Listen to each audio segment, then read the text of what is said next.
یہ پیغمبر جو ہم وقتاً فوقتاً بھیجتے رہے ہیں، ان میں سے ہم نے بعض کو بعض پر فضیلت دی ہے۔ بعض ایسے ہیں جن سے اللہ نے گفتگو کی، اور بعض کے دوسرے امور میں مرتبے بلند کیے، اور عیسیٰ ابن مریم کو ہم نے کھلی ہوئی نشانیاں عطا کی، اور روح القدس سے ان کو مدد دی۔ اور اگر اللہ چاہتا تو ان سے پچھلے لوگ اپنے پاس کھلی نشانیاں آنے کے بعد آپس میں نہ لڑتے، لیکن انہوں نے اختلاف کیا تو ان میں سے بعض تو ایمان لے آئے اور بعض کافر ہی رہے۔ اور اگر اللہ چاہتا تو یہ لوگ باہم جنگ و قتال نہ کرتے، لیکن اللہ جو چاہتا ہے کرتا ہے۔ اے ایمان والو، جو مال ہم نے تم کو دیا ہے اس میں سے اس دن کے آنے سے پہلے پہلے خرچ کر لو جس میں نہ اعمال کا سودا ہو اور نہ دوستی اور سفارش ہو سکے، اور کفر کرنے والے لوگ ظالم ہیں۔ اللہ وہ معبود برحق ہے کہ اس کے سوا کوئی عبادت کے لائق نہیں، زندہ ہے، سب کو تھامنے والا، اسے نہ اونگ آتی ہے نہ نیند۔ جو کچھ آسمانوں میں اور جو کچھ زمین میں ہے سب اسی کا ہے۔ کون ہے کہ اس کی اجازت کے بغیر اس سے کسی کی سفارش کر سکے؟ جو کچھ لوگوں کے روبرو ہو رہا ہے اور جو کچھ ان کے پیچھے ہو چکا ہے اسے سب معلوم ہے، اور لوگ اس کی معلومات میں سے کسی چیز پر دسترس حاصل نہیں کر سکتے۔ ہاں، جس قدر وہ چاہتا ہے اسی قدر معلوم کرا دیتا ہے۔ اس کی بادشاہی اور علم آسمان اور زمین سب پر حاوی ہے، اور اسے ان کی حفاظت کچھ بھی دشوار نہیں۔ وہ بڑا عالی رتبہ ہے، جلیل القدر ہے۔ دین اسلام میں کوئی زبردستی نہیں ہے، ہدایت صاف طور پر ظاہر اور گمراہی سے الگ ہو چکی ہے۔ تو جو شخص بتوں سے اعتقاد نہ رکھے اور اللہ پر ایمان لائے، اس نے ایسی مضبوط رسی ہاتھ میں پکڑ لی ہے جو کبھی ٹوٹنے والی نہیں، اور اللہ سب کچھ سنتا ہے، سب کچھ جانتا ہے۔ جو لوگ ایمان لائے ہیں ان کا دوست اللہ ہے کہ اندھیرے سے نکال کر روشنی میں لے جاتا ہے، اور جو کافر ہیں ان کے دوست شیطان ہیں کہ ان کو روشنی سے نکال کر اندھیرے میں لے جاتے ہیں۔ یہی لوگ اہل دوزخ ہیں کہ اس میں ہمیشہ رہیں گے۔ بھلا تم نے اس شخص کو نہیں دیکھا جو اس غرور کے سبب سے کہ اللہ نے اس کو سلطنت بخشی تھی، ابراہیم سے اپنے پروردگار کے بارے میں جھگڑنے لگا؟ جب ابراہیم نے کہا میرا پروردگار تو وہ ہے جو زندگی دیتا ہے اور موت دیتا ہے، وہ بولا کہ زندگی اور موت تو میں بھی دے سکتا ہوں۔ ابراہیم نے کہا کہ اللہ تو سورج کو مشرق سے نکالتا ہے، آپ اسے مغرب سے نکال دیجئے۔ یہ سن کر وہ کافر ہکا بکا رہ گیا، اور اللہ بے انصافوں کو ہدایت نہیں دیا کرتا۔ یا اسی طرح اس شخص کو نہیں دیکھا جس کا ایک بستی پر جو اپنی چھتوں پر گری پڑی تھی گزر ہوا، تو اس نے کہا کہ اللہ اس کے باشندوں کو مرنے کے بعد کیوں کر زندہ کرے گا؟ تو اللہ نے اس کی روح قبض کر لی اور 100 برس تک اس کو مردہ رکھا۔ پھر اس کو جلا اٹھایا اور پوچھا تم کتنا عرصہ مرے پڑے رہے ہو؟ اس نے جواب دیا کہ 1 دن یا اس سے بھی کم۔ اللہ نے فرمایا نہیں، بلکہ 100 برس مرے رہے ہو، اور اپنے کھانے پینے کی چیزوں کو دیکھو کہ اتنی مدت میں مطلق سڑی بسی نہیں، اور اپنے گدھے کو بھی دیکھو جو مرا پڑا ہے۔ غرض ان باتوں سے یہ ہے کہ ہم تم کو لوگوں کے لیے اپنی قدرت کی نشانی بنائیں، اور ہاں، گدھے کی ہڈیوں کو دیکھو کہ ہم ان کو کس طرح جوڑے دیتے اور ان پر کس طرح گوشت پوست چڑھائے دیتے ہیں۔ جب یہ واقعات اس کے مشاہدے میں آئے تو بول اٹھا کہ میں یقین کرتا ہوں کہ اللہ ہر چیز پر قادر ہے۔ اور جب ابراہیم نے اللہ سے عرض کیا کہ اے پروردگار مجھے دکھا کہ تو مردوں کو کیوں کر زندہ کرے گا، اللہ نے فرمایا کیا تم نے اس بات کا یقین نہیں کیا؟ انہوں نے کہا کیوں نہیں، لیکن میں دیکھنا اس لیے چاہتا ہوں کہ میرا دل اطمینان کامل حاصل کر لے۔ فرمایا کہ 4 پرندے لے لو، پھر ان کو اپنے سے ہلا لو اور ان کے ٹکڑے ٹکڑے کر دو، پھر ان کا ایک ایک ٹکڑا ہر ایک پہاڑ پر رکھ دو، پھر ان کو بلاؤ تو وہ تمہارے پاس دوڑتے چلے آئیں گے، اور جان رکھو کہ اللہ غالب ہے، صاحب حکمت ہے۔ جو لوگ اپنا مال اللہ کی راہ میں خرچ کرتے ہیں ان کے مال کی مثال اس دانے کی سی ہے جس سے 7 بالیں اگیں اور ہر ایک بال میں 100 دانے ہوں، اور اللہ جس کے اجر کو چاہتا ہے اور زیادہ کرتا ہے، اور اللہ کشائش والا ہے، سب کچھ جاننے والا ہے۔ جو لوگ اپنا مال اللہ کے راستے میں صرف کرتے ہیں پھر اس کے بعد نہ اس خرچ کا کسی پر احسان رکھتے ہیں اور نہ کسی کو تکلیف دیتے ہیں، ان کا صلہ ان کے پروردگار کے پاس تیار ہے، اور قیامت کے روز نہ ان کو کچھ خوف ہوگا اور نہ وہ غمگین ہوں گے۔ جس خیرات کے دینے کے بعد لینے والے کو ایذا دی جائے اس سے تو نرم بات کہہ دینی اور درگزر کرنا بہتر ہے، اور اللہ بے نیاز ہے، بردبار ہے۔ مومنوں، اپنے صدقات و خیرات احسان رکھنے اور ایذا دینے سے اس شخص کی طرح برباد نہ کر دینا جو لوگوں کو دکھاوے کے لیے مال خرچ کرتا ہے اور اللہ اور روز آخر پر ایمان نہیں رکھتا، تو اس کے مال کی مثال اس چٹان کی سی ہے جس پر تھوڑی سی مٹی پڑی ہو اور اس پر زور کا مے برس کر اسے صاف کر ڈالے۔ اسی طرح یہ ریاکار لوگ اپنے اعمال کا کچھ بھی صلہ حاصل نہیں کر سکیں گے، اور اللہ ایسے ناشکروں کو ہدایت نہیں دیا کرتا۔ اور جو لوگ اللہ کی خوشنودی حاصل کرنے کے لیے اور خلوص نیت سے اپنا مال خرچ کرتے ہیں، ان کی مثال ایک باغ کی سی ہے جو اونچی جگہ پر واقع ہو، جب اس پر زور کا مے پڑے تو دگنا پھل لائے، پھر اگر مے نہ بھی پڑے تو خیر پھوار ہی صحیح، اور اللہ تمہارے کاموں کو دیکھ رہا ہے۔ بھلا تم میں کوئی یہ چاہتا ہے کہ اس کا کھجوروں اور انگوروں کا باغ ہو جس میں نہریں بہ رہی ہوں اور اس میں اس کے لیے ہر قسم کے میوے موجود ہوں، اور اسے بڑھاپا آ پکڑے اور اس کے ننھے ننھے بچے بھی ہوں، تو ناگہاں اس باغ پر آگ کا بھرا ہوا بگولا چلے، پس وہ جل جائے۔ اس طرح اللہ تم سے اپنی آیتیں کھول کھول کر بیان فرماتا ہے تاکہ تم سوچو اور سمجھو۔ مومنو، جو پاکیزہ اور عمدہ مال تم کماتے ہو اور جو چیزیں ہم تمہارے لیے زمین سے نکالتے ہیں ان میں سے اللہ کی راہ میں بھی خرچ کرو، اور بری اور ناپاک چیزیں دینے کا قصد نہ کرنا کہ اگر وہ چیزیں تمہیں دی جائیں تو بجز اس کے کہ لیتے وقت آنکھیں بند کر لو، ان کو کبھی نہ لو، اور جان رکھو کہ اللہ بے نیاز ہے، خوبیوں والا ہے۔ شیطان تمہیں تنگ دستی کا خوف دلاتا اور بے حیائی کے کام کرنے کو کہتا ہے، اور اللہ تم سے اپنی بخشش اور رحمت کا وعدہ کرتا ہے، اور اللہ کشائش والا ہے، سب کچھ جاننے والا ہے۔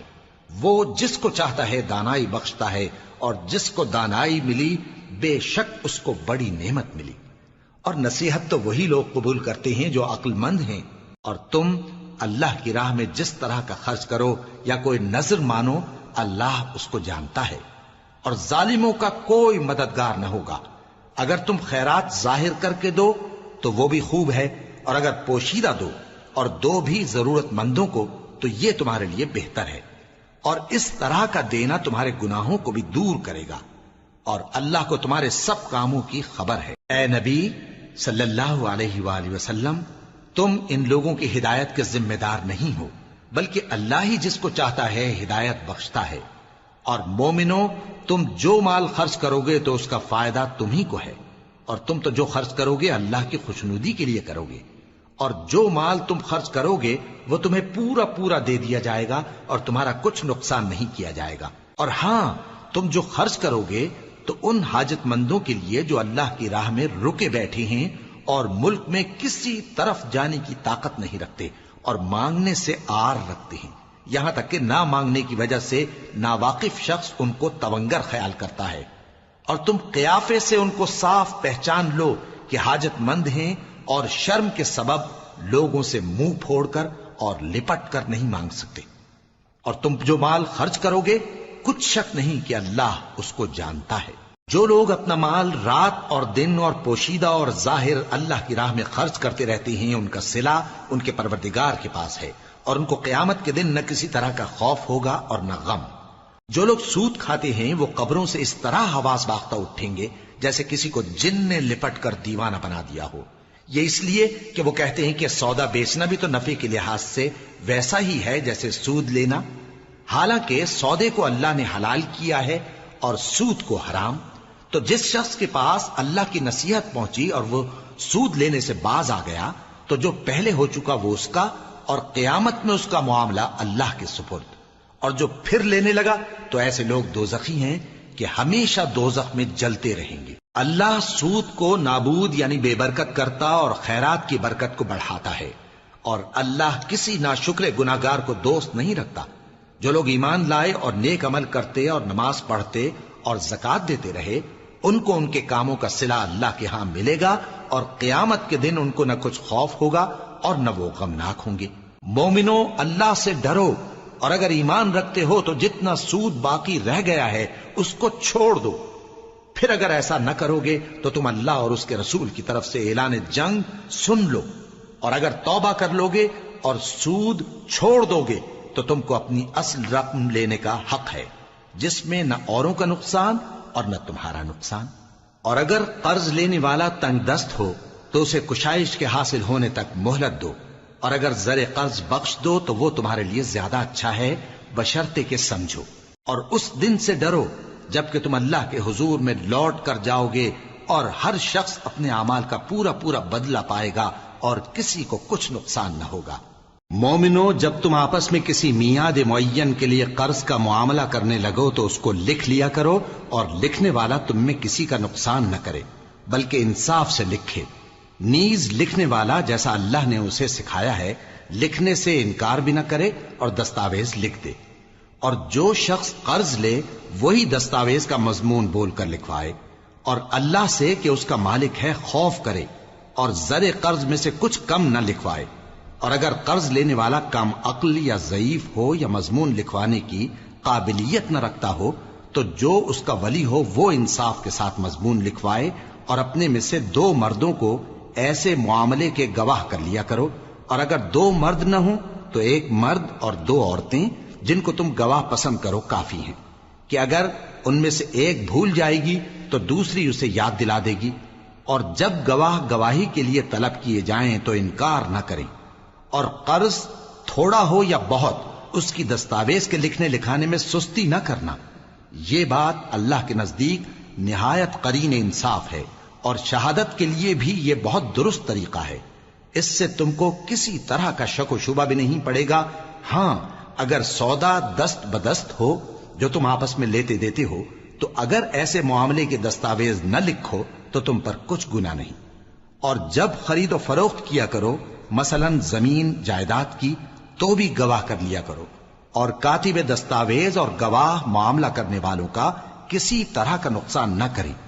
اگر تم لوگ ایسا کرو تو یہ تمہارے لیے گناہ کی بات ہے، اور اللہ سے ڈرو اور دیکھو کہ وہ تم کو کیسی مفید باتیں سکھاتا ہے، اور اللہ ہر چیز سے واقف ہے۔ اور اگر تم سفر پر ہو اور دستاویز لکھنے والا نہ مل سکے تو کوئی چیز رہن با قبضہ رکھ کر قرض لے لو، اور اگر تم میں سے کوئی دوسرے کو امین سمجھے یعنی رہن کے بغیر قرض دے دے تو امانت دار کو چاہیے کہ صاحب امانت کی امانت ادا کر دے، اور اللہ سے جو اس کا پروردگار ہے ڈرے، اور دیکھنا شہادت کو مت چھپانا، جو اس کو چھپائے گا وہ دل کا گناہگار ہوگا۔ اور اللہ تمہارے سب کاموں سے واقف ہے، جو کچھ آسمانوں میں اور جو کچھ زمین میں ہے سب اللہ ہی کا ہے۔ تم اپنے دلوں کی بات کو ظاہر کرو گے تو اور چھپاؤ گے تو اللہ تم سے اس کا حساب لے گا، پھر وہ جسے چاہے مغفرت کرے اور جسے چاہے عذاب دے، اور اللہ ہر چیز پر قادر ہے۔ رسول اللہ صلی اللہ علیہ وآلہ وسلم اس کتاب پر جو ان کے پروردگار کی طرف سے ان پر نازل ہوئی ایمان رکھتے ہیں، اور مومن بھی سب اللہ پر اور اس کے فرشتوں پر اور اس کی کتابوں پر اور اس کے پیغمبروں پر ایمان رکھتے ہیں، اور کہتے ہیں کہ ہم اس کے پیغمبروں سے کسی میں کچھ فرق نہیں کرتے، اور وہ اللہ سے عرض کرتے ہیں کہ ہم نے تیرا حکم سنا اور قبول کیا۔ اے پروردگار، ہم تیری بخشش مانگتے ہیں اور تیری ہی طرف لوٹ کر جانا ہے۔ اللہ کسی شخص کو اس کی طاقت سے زیادہ کا ذمہ دار نہیں بناتا۔ اچھے کام کرے گا تو اس کو ان کا فائدہ ملے گا، برے کرے گا تو اسے ان کا نقصان پہنچے گا۔ اے پروردگار، اگر ہم سے بھول یا چوک ہو گئی ہو تو ہم سے مواخذہ نہ کیجو۔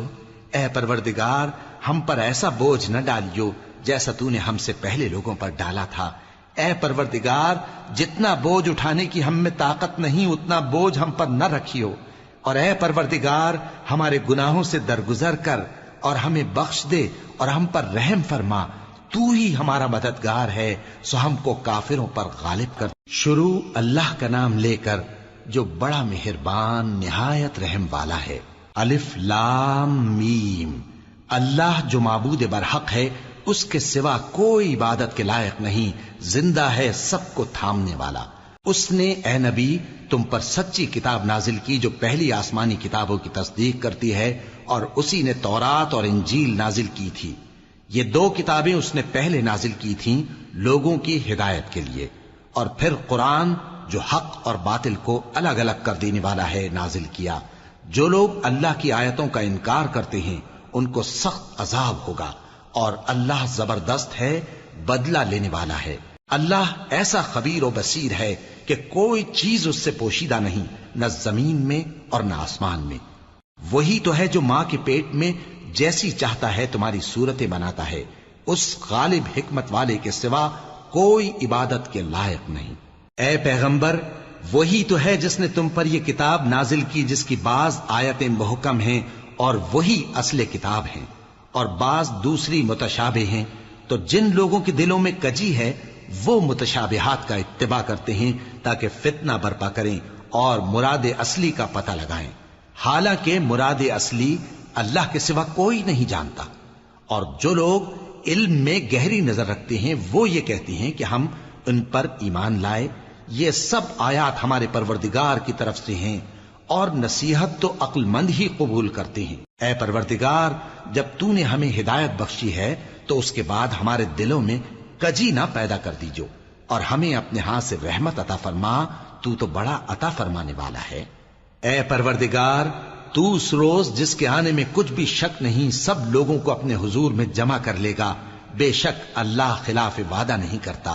جو لوگ کافر ہوئے اس دن نہ تو ان کا مال ہی اللہ کے عذاب سے ان کو بچا سکے گا اور نہ ان کی اولاد ہی کچھ کام آئے گی، اور یہ لوگ آتش جہنم کا ایندھن ہوں گے۔ ان کا حال بھی فرعونیوں اور ان سے پہلے لوگوں کا سا ہوگا جنہوں نے ہماری آیتوں کی تکذیب کی تھی، تو اللہ نے ان کو ان کے گناہوں کے سبب عذاب میں پکڑ لیا تھا، اور اللہ سخت عذاب کرنے والا ہے۔ اے پیغمبر، کافروں سے کہہ دو کہ تم دنیا میں بھی عنقریب مغلوب ہو جاؤ گے اور آخرت میں جہنم کی طرف اکٹھا کیے جاؤ گے، اور وہ بری جگہ ہے۔ تمہارے لیے دو گروہوں میں جو جنگ بدر کے دن آپس میں بھڑ گئے قدرت الہی کی عظیم الشان نشانی تھی۔ ایک گروہ مسلمانوں کا تھا، وہ اللہ کی راہ میں لڑ رہا تھا، اور دوسرا گروہ کافروں کا تھا، وہ ان کو اپنی آنکھوں سے اپنے سے دگنا مشاہدہ کر رہا تھا۔ اور اللہ اپنی نصرت سے جس کو چاہتا ہے مدد دیتا ہے۔ جو اہل بصارت ہیں ان کے لیے اس واقعے میں بڑی عبرت ہے۔ لوگوں کو ان کی خواہشوں کی چیزیں یعنی عورتیں اور بیٹے اور سونے اور چاندی کے بڑے بڑے ڈھیر اور نشان لگے ہوئے گھوڑے اور مویشی اور کھیتی بڑی زینت دار معلوم ہوتی ہیں، مگر یہ سب دنیا ہی کی زندگی کے سامان ہیں، اور اللہ کے پاس بہت اچھا ٹھکانہ ہے۔ اے پیغمبر، ان سے کہو کہ بھلا میں تم کو ایسی چیز بتاؤں جو ان چیزوں سے کہیں اچھی ہو؟ سنو، جو لوگ پرہیزگار ہیں ان کے لیے اللہ کے ہاں باغات بہشت ہیں جن کے نیچے نہریں بہ رہی ہیں، ان میں وہ ہمیشہ رہیں گے، اور پاکیزہ بیویاں ہیں، اور سب سے بڑھ کر اللہ کی خوشنودی۔ اور اللہ اپنے سب بندوں کو دیکھ رہا ہے جو اللہ سے التجا کرتے ہیں کہ اے پروردگار، ہم ایمان لے آئے سو ہم کو ہمارے گناہ معاف فرما اور ہم کو دوزخ کے عذاب سے محفوظ رکھ۔ یہ وہ لوگ ہیں جو مشکلات میں صبر کرتے اور سچ بولتے اور عبادت میں لگے رہتے اور نیکی میں خرچ کرتے اور اوقات سحر میں گناہوں کی معافی مانگا کرتے ہیں۔ اللہ تو اس بات کی گواہی دیتا ہے کہ اس کے سوا کوئی معبود نہیں، اس حال میں کہ وہ انصاف کا حاکم ہے، اور فرشتے اور علم والے بھی گواہی دیتے ہیں کہ اس غالب حکمت والے کے سوا کوئی لائق عبادت نہیں۔ دین تو اللہ کے نزدیک اسلام ہی ہے، اور اہل کتاب نے جو اس دین سے اختلاف کیا تو علم حاصل ہونے کے بعد آپس کی ضد سے کیا، اور جو شخص اللہ کی آیتوں کو نہ مانے تو اللہ جلد حساب لینے والا ہے۔ اے پیغمبر، پس اگر یہ لوگ تم سے جھگڑنے لگیں تو کہنا کہ میں اور میرے پیرو تو اللہ کے فرمانبردار ہو چکے، اور اہل کتاب اور ان پڑھ لوگوں سے کہو کہ کیا تم بھی اللہ کے فرمانبردار بنتے اور اسلام لاتے ہو؟ پس اگر یہ لوگ اسلام لے آئیں تو بے شک ہدایت پالیں، اور اگر تمہارا کہا نہ مانے تو تمہارا کام صرف اللہ کا پیغام پہنچا دینا ہے، اور اللہ اپنے بندوں کو دیکھ رہا ہے۔ جو لوگ اللہ کی آیتوں کو نہیں مانتے اور انبیاء کو ناحق قتل کرتے رہے ہیں، اور جو انصاف کرنے کا حکم دیتے ہیں انہیں بھی مار ڈالتے ہیں، ان کو دکھ دینے والے عذاب کی خوشخبری سنا دو۔ یہ ایسے لوگ ہیں جن کے اعمال دنیا اور آخرت دونوں میں برباد ہیں، اور ان کا کوئی مددگار نہیں ہوگا۔ بھلا تم نے ان لوگوں کو نہیں دیکھا جن کو کتاب یعنی تورات سے حصہ دیا گیا اور وہ اس کتاب اللہ یعنی قرآن کی طرف بلائے جاتے ہیں تاکہ یہ ان کے تنازعات کا ان میں فیصلہ کر دے، تو ایک فریق ان میں سے پھر جاتا ہے اور منہ پھیر لیتا ہے، یہ اس لیے کہ یہ اس بات کے قائل ہیں کہ دوزخ کی آگ ہمیں چند روز کے سوا چھو ہی نہیں سکے گی، اور جو کچھ یہ دین کے بارے میں بہتان باندھتے رہے ہیں اس نے ان کو دھوکے میں ڈال رکھا ہے۔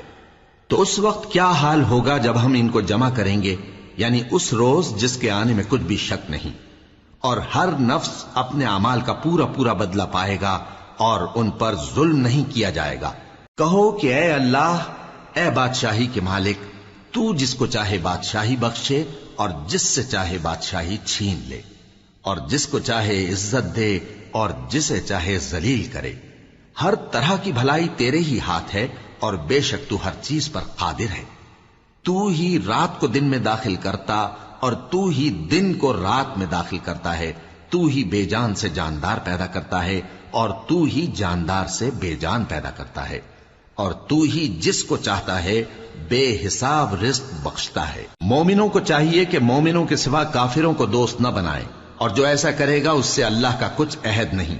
ہاں، اگر اس طریق سے تم ان کے شر سے بچاؤ کی صورت پیدا کرو تو مذائقہ نہیں، اور اللہ تم کو اپنے غضب سے ڈراتا ہے اور اللہ ہی کی طرف تم کو لوٹ کر جانا ہے۔ اے پیغمبر، لوگوں سے کہہ دو کہ کوئی بات تم اپنے دلوں میں مخفی رکھو یا اسے ظاہر کرو، اللہ اس کو جانتا ہے، اور جو کچھ آسمانوں میں اور جو کچھ زمین میں ہے اس کو سب کی خبر ہے، اور وہ ہر چیز پر قادر ہے۔ جس دن ہر شخص اپنی کی ہوئی نیکی کو موجود پا لے گا اور اپنی برائی کو بھی دیکھ لے گا تو آرزو کرے گا کہ اے کاش اس میں اور اس برائی میں دور کی مسافت ہو جاتی، اور اللہ تم کو اپنے غضب سے ڈراتا ہے اور اللہ اپنے بندوں پر نہایت مہربان ہے۔ اے پیغمبر، لوگوں سے کہہ دو کہ اگر تم اللہ کو دوست رکھتے ہو تو میری پیروی کرو، اللہ بھی تمہیں دوست رکھے گا اور تمہارے گناہ معاف کر دے گا، اور اللہ بخشنے والا ہے، مہربان ہے۔ کہہ دو کہ اللہ اور اس کے رسول کا حکم مانو، پس اگر وہ نہ مانے تو اللہ بھی کافروں کو دوست نہیں رکھتا۔ اللہ نے آدم اور نوح اور خاندان ابراہیم اور خاندان عمران کو تمام جہان کے لوگوں میں سے منتخب فرمایا تھا، ان میں سے بعض بعض کی اولاد تھے، اور اللہ سننے والا ہے، جاننے والا ہے۔ وہ وقت یاد کرنے کے لائق ہے جب عمران کی بیوی نے کہا کہ اے پروردگار، جو بچہ میرے پیٹ میں ہے میں اس کو تیری نذر کرتی ہوں، اسے دنیا کے کاموں سے آزاد رکھوں گی، تو اسے میری طرف سے قبول فرما، تو سننے والا ہے، جاننے والا ہے۔ پھر جب ان کے ہاں بچہ پیدا ہوا تو کہنے لگی کہ پروردگار، میرے تو لڑکی ہوئی ہے، جبکہ اللہ خوب جانتا تھا جو ان کے ہاں ولادت ہوئی تھی، اور نہ ہوتا لڑکا مانند اس لڑکی کے، اور کہنے لگی میں نے اس کا نام مریم رکھا ہے، اور میں اس کو اور اس کی اولاد کو شیطان مردود سے تیری پناہ میں دیتی ہوں۔ تو اس کے پروردگار نے اس کو پسندیدگی کے ساتھ قبول فرمایا اور اسے اچھی طرح پرورش کیا، اور زکریا کو اس کا کفیل بنایا۔ زکریا جب کبھی عبادت گاہ میں اس کے پاس جاتے تو اس کے پاس کھانا پاتے۔ یہ کیفیت دیکھ کر ایک دن مریم سے پوچھنے لگے کہ مریم، یہ کھانا تمہارے پاس کہاں سے آتا ہے؟ وہ بولی کہ اللہ کے ہاں سے آتا ہے، بے شک اللہ جسے چاہتا ہے بے حساب رزق دیتا ہے۔ اس وقت زکریا نے اپنے پروردگار کو پکارا، عرض کی کہ پروردگار، مجھے اپنی طرف سے اولاد صالح عطا فرما، تو بے شک دعا سننے والا ہے۔ چنانچہ وہ ابھی عبادت گاہ میں کھڑے نماز ہی پڑھ رہے تھے کہ فرشتوں نے آواز دی کہ زکریا، اللہ تمہیں یحییٰ کی بشارت دیتا ہے، جو کلمۃ اللہ یعنی عیسیٰ کی تصدیق کریں گے اور سردار ہوں گے اور عورتوں سے رغبت نہ رکھنے والے اور ایک پیغمبر یعنی نیکوکاروں میں ہوں گے۔ زکریا نے کہا، اے پروردگار، میرے ہاں لڑکا کیوں کر پیدا ہوگا کہ میں تو بڈھا ہو گیا ہوں اور میری بیوی بانجھ ہے؟ فرمایا اسی طرح اللہ جو چاہتا ہے کرتا ہے۔ زکریا نے کہا کہ پروردگار، میرے لیے کوئی نشانی مقرر فرما دے۔ فرمایا تمہاری نشانی یہ ہے کہ تم لوگوں سے 3 دن اشارے کے سوا بات نہ کر سکو گے، تو ان دنوں میں اپنے پروردگار کی کثرت سے یاد اور صبح و شام اس کی تسبیح کرنا۔ اور جب فرشتوں نے مریم سے کہا کہ مریم، اللہ نے تم کو برگزیدہ کیا ہے اور تمہیں پاک بنایا ہے اور دنیا جہان کی عورتوں میں سے تم کو منتخب کیا ہے، اے مریم اپنے پروردگار کی فرما برداری کرنا اور سجدہ کرنا اور رکوع کرنے والوں کے ساتھ رکوع کرنا۔ اے نبی، یہ باتیں اخبار غیب میں سے ہیں جو ہم تمہارے پاس بھیجتے ہیں۔ اور جب وہ لوگ اپنے قلم بطور قرعہ ڈال رہے تھے کہ مریم کا کفیل کون بنے، تو تم ان کے پاس نہیں تھے، اور نہ اس وقت ہی ان کے پاس تھے جب وہ آپس میں جھگڑ رہے تھے۔ وہ وقت بھی یاد کرنے کے لائق ہے جب فرشتوں نے مریم سے کہا کہ مریم، اللہ تم کو اپنی طرف سے ایک کلمے کی بشارت دیتا ہے جس کا نام مسیح اور مشہور عیسیٰ ابن مریم ہوگا، اور جو دنیا اور آخرت میں آبرو مند اور مقربین میں سے ہوگا، اور ماں کی گود میں اور بڑی عمر کا ہو کر دونوں حالتوں میں لوگوں سے یکساں گفتگو کرے گا اور نیکوکاروں میں ہوگا۔ مریم نے کہا کہ پروردگار، میرے ہاں بچہ کیوں کر ہوگا کہ کسی انسان نے مجھے ہاتھ تک تو لگایا نہیں۔ فرمایا کہ اللہ اسی طرح جو چاہتا ہے پیدا کرتا ہے، جب وہ کوئی کام کرنا چاہتا ہے تو ارشاد فرما دیتا ہے کہ ہو جا، تو وہ ہو جاتا ہے۔ اور وہ اسے کتاب و حکمت اور تورات اور انجیل کا علم عطا کرے گا، اور عیسیٰ بنی اسرائیل کی طرف پیغمبر ہو کر جائیں گے اور کہیں گے کہ میں تمہارے پاس تمہارے پروردگار کی طرف سے نشانی لے کر آیا ہوں، وہ یہ کہ تمہارے سامنے مٹی سے پرندے کی صورت بناتا ہوں، پھر اس میں پھونک مارتا ہوں تو وہ اللہ کے حکم سے سچ مچ پرندہ ہو جاتا ہے، اور پیدائشی اندھے اور ابرص کو تندرست کر دیتا ہوں، اور اللہ کے حکم سے مردوں کو زندہ کر دیتا ہوں، اور جو کچھ تم کھا کر آتے ہو اور جو اپنے گھروں میں جمع کر رکھتے ہو سب تم کو بتا دیتا ہوں۔ اگر تم صاحب ایمان ہو تو ان باتوں میں تمہارے لیے نشانی ہے، اور مجھ سے پہلے جو تورات نازل ہوئی تھی اس کی تصدیق بھی کرتا ہوں، اور میں اس لیے بھی آیا ہوں کہ بعض چیزیں جو تم پر حرام تھیں ان کو تمہارے لیے حلال کر دوں، اور میں تو تمہارے پروردگار کی طرف سے نشانی لے کر آیا ہوں۔ تو اللہ سے ڈرو اور میرا کہا مانو، کچھ شک نہیں کہ اللہ ہی میرا اور تمہارا پروردگار ہے، تو اسی کی عبادت کرو، یہی سیدھا رستہ ہے۔ پھر جب عیسیٰ نے ان کی طرف سے انکار و نافرمانی ہی دیکھی تو کہنے لگے کہ کوئی ہے جو اللہ کا طرفدار اور میرا مددگار ہو؟ حواری بولے کہ ہم اللہ کے طرفدار اور آپ کے مددگار ہیں، ہم اللہ پر ایمان لائے اور آپ گواہ رہیں کہ ہم فرمانبردار ہیں۔ اے پروردگار، جو کتاب تو نے نازل فرمائی ہے ہم اس پر ایمان لے آئے اور تیرے پیغمبر کے متبع ہو چکے، تو ہم کو ماننے والوں میں لکھ رکھ۔ اور وہ یعنی یہود قتل عیسیٰ کے بارے میں ایک چال چلے، اور اللہ نے بھی عیسیٰ کو بچانے کے لیے تدبیر کی، اور اللہ بہترین تدبیر کرنے والا ہے۔ اس وقت اللہ نے فرمایا کہ عیسیٰ، میں تمہاری دنیا میں رہنے کی مدت پوری کر کے تم کو اپنی طرف اٹھا لوں گا اور تمہیں کافروں کی صحبت سے پاک کر دوں گا، اور جو لوگ تمہاری پیروی کریں گے ان کو کافروں پر قیامت تک فائق و غالب رکھوں گا۔ پھر تم سب میرے پاس لوٹ کر آؤ گے تو جن باتوں میں تم اختلاف کرتے رہے اس دن تم میں ان کا فیصلہ کر دوں گا۔ اب جو کافر ہوئے ان کو دنیا اور آخرت دونوں میں سخت عذاب دوں گا، اور ان کا کوئی مددگار نہ ہوگا۔ اور جو لوگ ایمان لائے اور عمل نیک کرتے رہے ان کو اللہ پورا پورا صلہ دے گا، اور اللہ ظالموں کو دوست نہیں رکھتا۔ اے نبی، یہ ہم تم کو اللہ کی آیتیں اور حکمت بھری نصیحتیں پڑھ پڑھ کر سناتے ہیں۔ عیسیٰ کا حال اللہ کے نزدیک آدم کا سا ہے کہ اس نے پہلے مٹی سے ان کو بنایا، پھر فرمایا کہ باشعور انسان ہو جا، تو وہ ویسے ہی ہو گئے۔ یہ بات تمہارے پروردگار کی طرف سے حق ہے، تو تم ہرگز شک کرنے والوں میں نہ ہونا۔ پھر اگر یہ لوگ عیسیٰ کے بارے میں تم سے جھگڑا کریں اس کے بعد کہ تم کو حقیقت معلوم ہو ہی چکی ہے، تو ان سے کہنا کہ آؤ ہم اپنے بیٹوں اور بیٹیوں کو بلائیں، تم اپنے بیٹوں اور بیٹیوں کو بلاؤ، اور ہم خود بھی آئیں اور تم خود بھی آؤ، پھر دونوں فریق اللہ سے دعا و التجا کریں، اس طرح جھوٹوں پر اللہ کی لعنت بھیجیں۔ یہ تمام بیانات صحیح ہیں، اور اللہ کے سوا کوئی معبود نہیں، اور بے شک اللہ غالب ہے، صاحب حکمت ہے۔ بس اگر یہ لوگ پھر جائیں تو اللہ مفسدوں کو خوب جانتا ہے۔ کہہ دو کہ اے اہل کتاب، جو بات ہمارے اور تمہارے دونوں کے درمیان یکساں تسلیم کی گئی ہے اس کی طرف آؤ، وہ یہ کہ اللہ کے سوا ہم کسی کی عبادت نہ کریں اور اس کے ساتھ کسی چیز کو شریک نہ بنائیں، اور ہم میں کوئی کسی کو اللہ کے سوا اپنا کارساز نہ سمجھے۔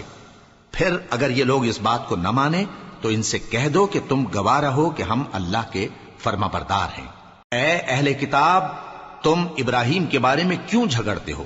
حالانکہ تورات اور انجیل ان کے بعد اتری ہیں اور وہ پہلے ہو چکے، تو کیا تم عقل نہیں رکھتے؟ دیکھو، ایسی بات میں تو تم نے جھگڑا کیا ہی تھا جس کا تمہیں کچھ علم تھا بھی، مگر ایسی بات میں کیوں جھگڑتے ہو جس کا تم کو کچھ بھی علم نہیں؟ اور اللہ جانتا ہے اور تم نہیں جانتے۔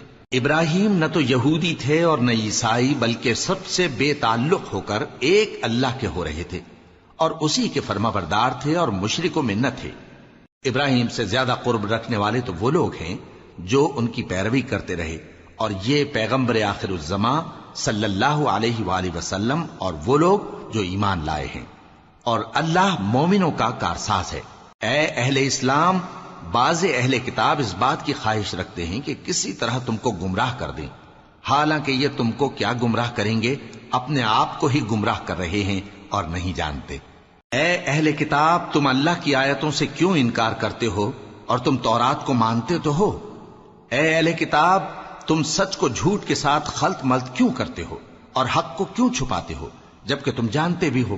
اور اہل کتاب کا ایک گروہ اپنے آدمیوں سے کہتا ہے کہ جو کتاب مومنوں پر نازل ہوئی ہے اس پر دن کے شروع میں تو ایمان لے آیا کرو اور اس کے آخر میں انکار کر دیا کرو، تاکہ وہ اسلام سے برگشتہ ہو جائیں، اور اپنے دین کے پیروں کے سوا کسی اور کی بات کا یقین نہ کر لینا۔ اے پیغمبر، کہہ دو کہ ہدایت تو اللہ ہی کی ہدایت ہے۔ وہ یہ بھی کہتے ہیں، یہ بھی نہ ماننا کہ جو چیز تم کو ملی ہے ویسی کسی اور کو بھی مل سکتی ہے، ورنہ وہ تم پر تمہارے رب کے روبرو حجت قائم کر دیں گے۔ اے پیغمبر، کہہ دو کہ بزرگی اللہ ہی کے ہاتھ میں ہے، وہ جسے چاہتا ہے دیتا ہے، اور اللہ کشائش والا ہے، علم والا ہے۔ وہ اپنی رحمت سے جس کو چاہتا ہے خاص کر لیتا ہے، اور اللہ بڑے فضل کا مالک ہے۔ اور اہل کتاب میں سے کوئی تو ایسا ہے کہ اگر تم اس کے پاس دیناروں کا ڈھیر امانت رکھ دو تو تم کو فوراً واپس دے دے، اور کوئی اس طرح کا ہے کہ اگر اس کے پاس 1 دینار بھی امانت رکھو تو جب تک اس کے سر پر ہر وقت کھڑے نہ رہو تمہیں دے ہی نہیں۔ یہ اس لیے کہ وہ کہتے ہیں کہ امیوں کے بارے میں ہم سے مواخذہ نہیں ہوگا۔ یہ اللہ پر محض جھوٹ بولتے ہیں اور اس بات کو جانتے بھی ہیں۔ ہاں، کیوں نہیں، جو شخص اپنے اقرار کو پورا کرے اور پرہیزگار بنا رہے تو اللہ بھی پرہیزگاروں کو دوست رکھتا ہے۔ جو لوگ اللہ کے اقراروں اور اپنی قسموں کو بیچ ڈالتے ہیں اور ان کے عوض تھوڑی سی قیمت حاصل کرتے ہیں، ان کا آخرت میں کچھ حصہ نہیں۔ ان سے اللہ نہ تو کلام کرے گا اور نہ قیامت کے روز ان کی طرف دیکھے گا، اور نہ ان کو پاک کرے گا، اور ان کو دکھ دینے والا عذاب ہوگا۔ اور ان اہل کتاب میں بعض ایسے ہیں کہ کتاب یعنی تورات کو زبان مروڑ مروڑ کر پڑھتے ہیں تاکہ تم سمجھو کہ جو کچھ وہ پڑھتے ہیں کتاب میں سے ہے، حالانکہ وہ کتاب میں سے نہیں ہوتا، اور کہتے ہیں کہ وہ اللہ کی طرف سے نازل ہوا ہے، حالانکہ وہ اللہ کی طرف سے نہیں ہوتا، اور اللہ پر جھوٹ بولتے ہیں اور یہ بات جانتے بھی ہیں۔ کسی آدمی کو شایع نہیں کہ اللہ اسے کتاب اور حکومت اور نبوت عطا فرمائے پھر وہ لوگوں سے کہے کہ اللہ کو چھوڑ کر میرے بندے ہو جاؤ، بلکہ اس کو یہ کہنا چاہیے کہ اے اہل کتاب، تم ربانی ہو جاؤ، کیونکہ تم کتاب کی تعلیم بھی دیتے ہو اور کیونکہ پڑھتے پڑھاتے رہتے ہو۔ اور اس کو یہ بھی نہیں کہنا چاہیے کہ تم فرشتوں اور پیغمبروں کو معبود بنا لو۔ بھلا جب تم مسلمان ہو چکے تو کیا وہ تمہیں کافر ہونے کو کہے گا؟ اور جب اللہ نے پیغمبروں سے عہد لیا کہ جب میں تم کو کتاب اور دانائی عطا کروں پھر تمہارے پاس کوئی پیغمبر آئے جو تمہاری کتاب کی تصدیق کرے تو تمہیں ضرور اس پر ایمان لانا ہوگا اور ضرور اس کی مدد کرنی ہوگی۔ اور عہد لینے کے بعد پوچھا کہ بھلا تم نے اقرار کیا اور اس اقرار پر میرا ذمہ لیا، یعنی مجھے ضامن ٹھہرایا؟ انہوں نے کہا ہاں، ہم نے اقرار کیا۔ فرمایا کہ تم اس عہد و پیمان کے گواہ رہو اور میں بھی تمہارے ساتھ گواہ ہوں۔ اب جو لوگ اس کے بعد پھر جائیں تو وہی بد کردار ہیں۔ پھر کیا یہ کافر اللہ کے دین کے سوا کسی اور دین کے طالب ہیں؟ حالانکہ سب اہل آسمان و زمین خوشی یا ناخوشی سے اللہ کے فرما بردار ہیں اور اسی کی طرف لوٹ کر جانے والے ہیں۔ کہو کہ ہم اللہ پر ایمان لائے اور جو کتاب ہم پر نازل ہوئی اور جو صحیفے ابراہیم اور اسماعیل اور اسحاق اور یعقوب اور ان کی اولاد پر اترے، اور جو کتابیں موسیٰ اور عیسیٰ اور دوسرے انبیاء کو پروردگار کی طرف سے ملیں، سب پر ایمان لائے۔ ہم ان پیغمبروں میں سے کسی میں کچھ فرق نہیں کرتے، اور ہم اسی اللہ کے فرما بردار ہیں۔ اور جو شخص اسلام کے سوا کسی اور دین کا طالب ہوگا وہ اس سے ہرگز قبول نہیں کیا جائے گا، اور ایسا شخص آخرت میں نقصان اٹھانے والوں میں ہوگا۔ اللہ ایسے لوگوں کو کیوں کر ہدایت دے جو ایمان لانے کے بعد کافر ہو گئے اور پہلے اس بات کی گواہی دے چکے کہ یہ پیغمبر برحق ہے اور ان کے پاس دلائل بھی آ گئے، اور اللہ بے انصافوں کو ہدایت نہیں دیتا۔ ان لوگوں کی سزا یہ ہے کہ ان پر اللہ کی اور فرشتوں کی اور انسانوں کی سب کی لعنت ہے، ہمیشہ اس لعنت میں گرفتار رہیں گے۔ ان سے نہ تو عذاب ہلکا کیا جائے گا اور نہ انہیں مہلت دی جائے گی۔ ہاں، جنہوں نے اس کے بعد توبہ کی اور اپنی حالت درست کر لی تو اللہ بخشنے والا مہربان ہے۔ جو لوگ ایمان لانے کے بعد کافر ہو گئے پھر کفر میں بڑھتے گئے، ایسوں کی توبہ ہرگز قبول نہیں ہوگی اور یہ لوگ گمراہ ہیں۔ جو لوگ کافر ہوئے اور کفر ہی کی حالت میں مر گئے، وہ اگر نجات حاصل کرنی چاہیں اور بدلے میں زمین بھر سونا دیں تو ہرگز قبول نہیں کیا جائے گا۔ ان لوگوں کو دکھ دینے والا عذاب ہوگا اور ان کا کوئی مددگار نہیں ہوگا۔